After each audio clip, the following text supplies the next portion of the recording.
जय श्री राम। आप सबका आपके अपने YouTube चैनल भक्ति भाव में एक बार फिर से बहुत बहुत स्वागत है। आज का हमारा विषय है जीवन का द्वंद्व और मृत्यु। एक लकड़हारा लौट रहा है लकड़ियों का बोझ लेकर। बूढ़ा हो गया है, 70 साल का हो गया है, गरीब है, अब भी लकड़ी काटनी पड़ती है, बेचनी पड़ती है, तभी एक रोटी मिल पाती है।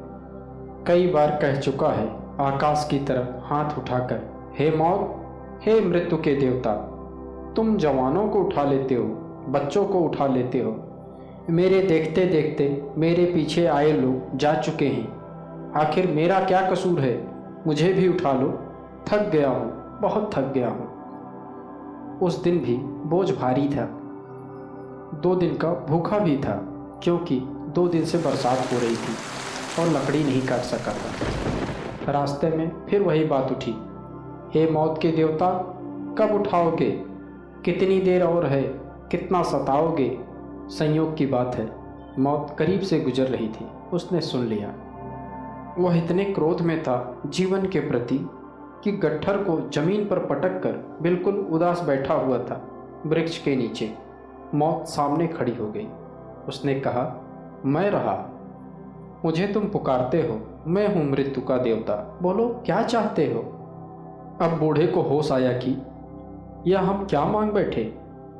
लोग होश में थोड़े ही हैं, उनकी सब मांगें पूरी हो जाएं तो मुश्किल में पड़ जाए। वह तो मांगें पूरी नहीं होती, परमात्मा सुनता ही नहीं, क्योंकि यदि सुन ले तुम्हारी तो तुम मुश्किल में पड़ जाओगे।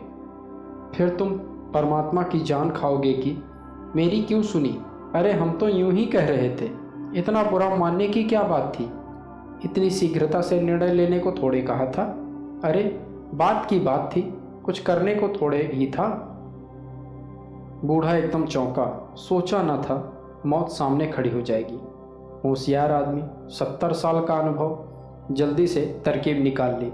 उसने कहा, धन्यवाद, बहुत बहुत धन्यवाद। असल बात यह है कि मेरा गट्ठर गिर गया था और यहाँ कोई उठाने वाला दिखाई नहीं पड़ रहा था। उठाकर मेरा गट्ठर मेरे सिर पर रखवा दो, बस इतना ही, और दोबारा फिर आने की ज़रूरत नहीं है, और अब कभी नहीं पुकारूंगा, इस भूल के लिए क्षमा करो। गट्ठर सिर पर रखकर फिर चल पड़ा, लेकिन अब प्रसन्न है, उसके पैरों में बड़ी गति है, उसके होठों पर मुस्कान और हृदय में गान है कि जान बची तो लाखों पाए, लौट कर बुद्धू घर को आए।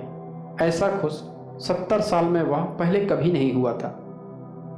जीवन का यह द्वंद्व समझो, जब मौत तुम्हारे द्वार पर खड़ी होगी तब तुम्हें जीवन का मूल्य समझ में आएगा। काश तुम समझदार हो तो अभी भी समझ में आ सकता है, मगर उतनी समझ के लिए बुद्धत्व चाहिए, समाधि की प्रज्ञा चाहिए। फिर मछली को सागर से बाहर निकलने की जरूरत नहीं है, सागर में ही सागर का धन्यवाद होगा। फिर झोली छीननी नहीं पड़ेगी किसी को, लेकिन इतनी समझ ना हो तो झकझोरे देने पड़ते हैं, धक्के देने पड़ते हैं, बहुत ही कठिनाई से समझ में आता है। इस वीडियो में इतना ही, हम जल्द ही आपसे अपने अगले वीडियो में मिलेंगे। जय श्री राम।